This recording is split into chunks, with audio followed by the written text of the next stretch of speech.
Bueno, suposo que ens enyoràvem.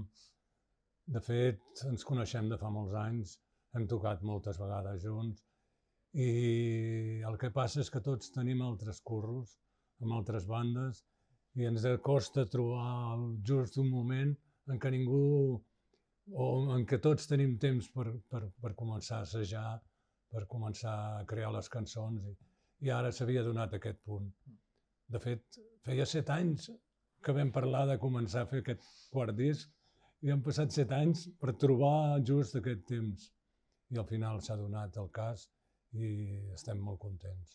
El fet de que nosaltres tenim altres projectes en paral·lel també et fa obrir-te una miqueta a nivell musical, a nivell personal, també les coses viscudes. Sempre el Cabul Babà sempre està allà. O sigui, per nosaltres sempre Cabul Babà sempre està allà. Sempre és com un refugi, aquella casa allà a la muntanya que pots anar-hi sempre. La nina dels nostres ulls. Sí, és una cosa que la tenim molt cuidada i que quan es fa servir o quan hi anem per gaudir-ho. I ara és el que deia en Cuco, vam trobar l'espai, el moment per gaudir-ho i havíem passat, clar, han passat molts anys. Sempre n'hem parlat, sempre que ens trobem, hem de fer un disc, hem de fer un disc, hem de fer un disc. I clar que en el moment que t'hi poses, cadascú ha viscut unes coses diferents.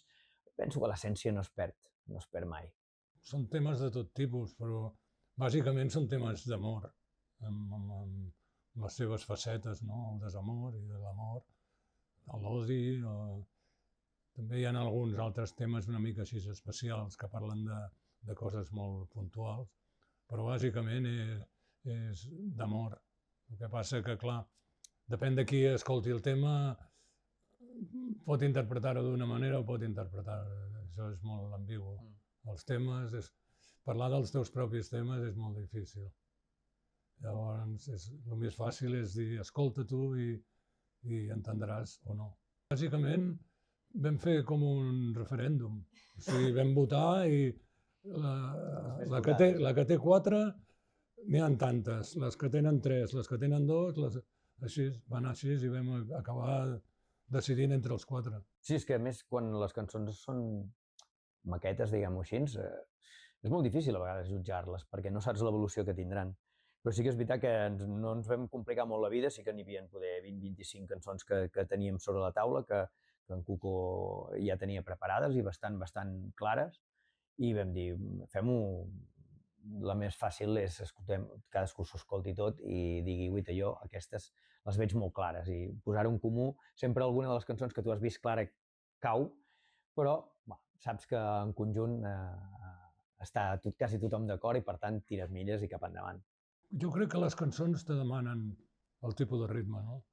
Com una mica el que vols explicar, també la música t'ajuda a explicar el que vols. I una mica ha sigut així. Si una cançó l'estàs tocant d'una manera però et demana un altre tipus de ritmes per explicar aquella lletra, ho fem, no tenim cap problema. De fet, ho hem fet amb alguna cançó.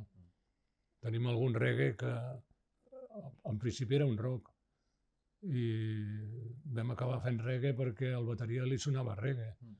Hòstia, és que no me sona rock, me sona reggae. Bueno, doncs fem un reggae. És qüestió de que el que ho té clar, tots a darrere. I anar afegint els ingredients, però sempre hi ha aquest risc de provar una cançó en un altre àmbit, en un altre color i que funcioni o que no funcioni, però en aquest cas jo penso que això suposo que també és l'experiència, i quan ja hi ha una miqueta de bagatge i que ens coneixem, ja sabem aquella cançó, jo crec que sí, va per aquí i tots, doncs vinga, som-hi, provem-ho, i allà es va quedar. Sí, totalment, o sigui, de fet, moltes vegades ja en el local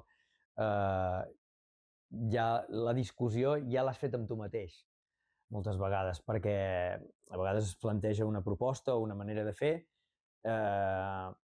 tothom fa mutis, entre cometes, tots sabem reflexionar-ho i pair-ho més bé, en una altra edat segurament haguessis dit, jo no ho veig així, i haguessis forçat una discussió bastant més...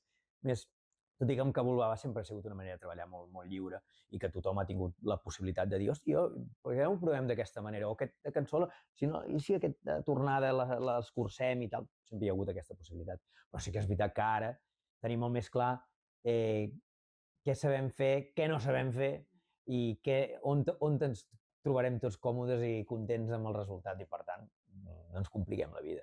Bueno, jo crec que és una mica representativa del disc, no? I sobretot a l'estribillo, no? Què puc fer per tu?